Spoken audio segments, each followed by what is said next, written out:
The Gulf Coast of the United States consists of 5 U.S. states that are located along the Gulf of Mexico. These states are Texas, Louisiana, Mississippi, Alabama, and Florida. One of these states in question, Alabama, has been underserved by public rail transport for ages now. Most of its major cities, like Birmingham, only have a bus network, even though some towns are still served by the once daily Crescent route between New York City and New Orleans. But did you know that there used to be another Amtrak route that served a lot more of Alabama? Well, let's talk about it. Amtrak's Crescent runs between New York City and New Orleans via the Northeast Corridor. Beginning service in 1979, it took over for the Southern Railway, which operated its last ever passenger train that same year, called the Southern Crescent, starting in 1970. Before that, it was called the Southerner, and by then it was a streamlined, luxurious hotel on wheels. However, that's too far back. Let's fast forward to the 1980s. In the mid-1980s, Amtrak saw that Alabama was pretty underserved by Amtrak, and most of the other railroads that used to serve the state, like the Louisville and Nashville, had discontinued passenger services, basically leaving most of the state for dead, without any passenger trains. Before this, several daily trains operated by the L&N served the corridor between Mobile and New Orleans, including trains like the Hummingbird, the Pan American, and the Gulf Wind.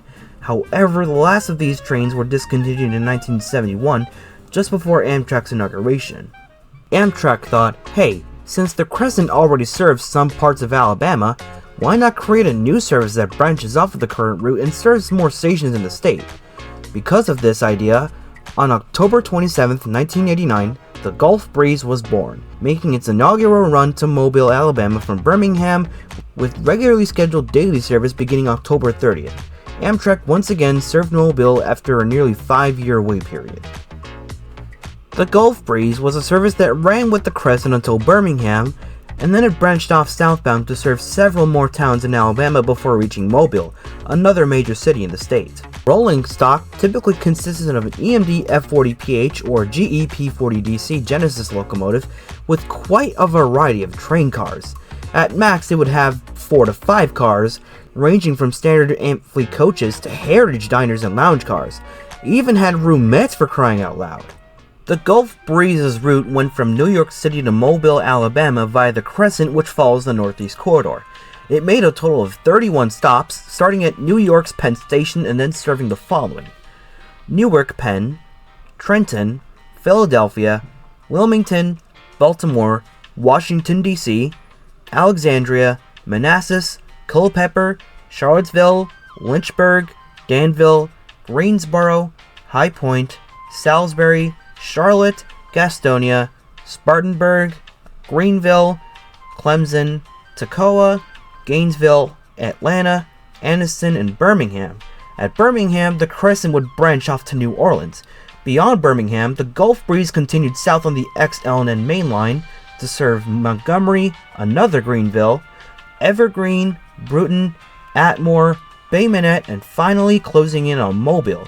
The complete route came out to 1,299 miles, but the section between Birmingham and Mobile was only 275 miles. It's unknown how long the full journey took, but my estimated guess is about 28 hours, as the Crescent is an overnight train, although the section between Birmingham and Mobile took only 5 hours and 45 minutes. The Gulf Breeze, similar to the Crescent, operated once a day with numbers 519 and 520. The Gulf Breeze's operating funds were shared between Amtrak and the state of Alabama. Amtrak contributed roughly $1.3 million to the route yearly. The Gulf Breeze did very well for the first couple years, serving towns in Alabama that were underserved for nearly 2 decades. Some stations haven't seen a passenger train since 1971, as mentioned earlier, with the last trains being operated by the L&N. However, the Gulf Breeze wound up being delayed a bunch of times due to its sharing tracks with CSX as the L&N merged into it in 1982. Even though it seemed promising, the Gulf Breeze ultimately suffered horribly with low ridership. In 1994, the train only received 7,737 riders, and considering it's a daily train, only about 21 people use the Gulf Breeze per day, which is pretty terrible for any Amtrak route. Because of the low ridership, Amtrak announced that it would be cutting the Gulf Breeze route from service altogether. Also due to the 1995 budget crisis, which saw multiple other routes getting either cut back or discontinued altogether to save money.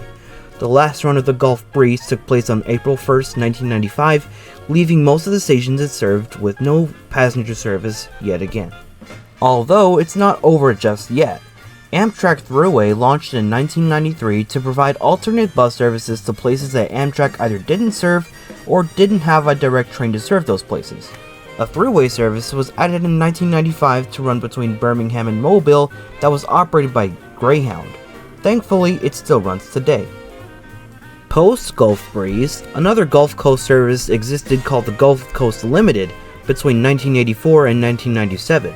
It ran between Mobile and New Orleans. Thankfully, Amtrak wants to bring back this service by summer of this year, featuring 2 new daily round trips.